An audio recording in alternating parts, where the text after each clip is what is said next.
La nouvelle fonction de création de plancher à ossature va vous permettre de traiter rapidement et facilement la position de chaque élément composant votre structure. Cette nouvelle fonction est dynamique et s'adapte parfaitement à des structures bois, mais aussi métalliques ou béton. Comme pour l'outil des planchers classiques, vous disposez de 3 méthodes d'insertion pour définir le périmètre de la structure. Par périmètre, par pièce et par saisie des points. Sélectionnez celle qui se prête le mieux à votre projet. Puis dans votre bibliothèque de planchers préparamétrés, choisissez celui qui vous convient. À noter, vous avez toujours la possibilité de créer de nouvelles compositions de planchers en définissant le revêtement, les sections de solives, l'anthrax, les rives et les sablières entre autres.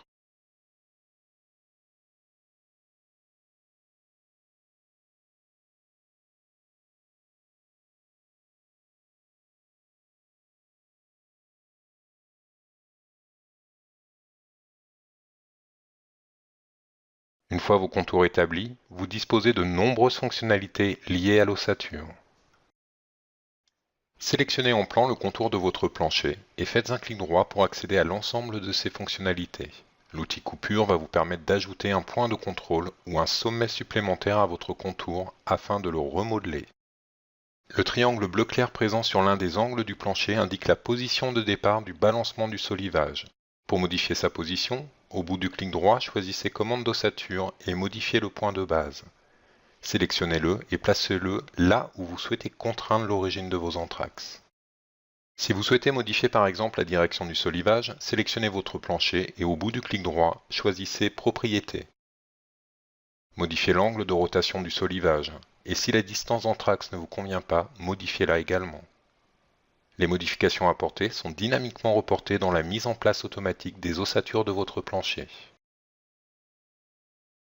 Si vous devez ajouter une poutre à l'intérieur de votre structure de plancher, sélectionnez-la dans un premier temps depuis la bibliothèque de membres.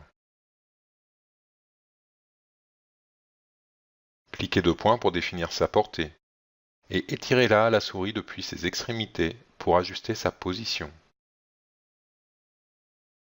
Parmi les nombreuses fonctionnalités liées aux ossatures de plancher, vous avez la possibilité de définir une ligne porteuse afin de diviser automatiquement les solives qu'elle rencontre.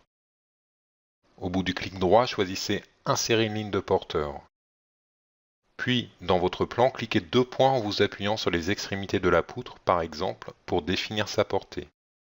Les distances de décalage sont bien entendu modifiables en fonction des cas traités.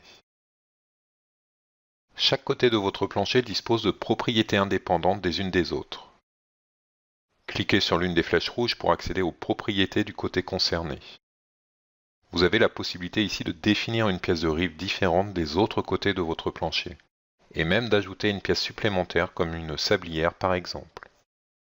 Ce nouvel outil d'ossature des planchers vous permettra de répondre rapidement, facilement et précisément à tout type de situation, que votre plancher repose sur la structure de vos murs ou que vous soyez sur muraillère. Le logiciel CADSoft Envisionnier vous apportera toujours les outils adéquats. La fonction découper est très utile si vous souhaitez diviser votre solivage en plusieurs parties pour indiquer un anthrax, une orientation et des sections de solives différentes des autres parties de votre projet. Cliquez 2 points pour diviser votre plancher et vous obtiendrez une nouvelle structure d'ossature.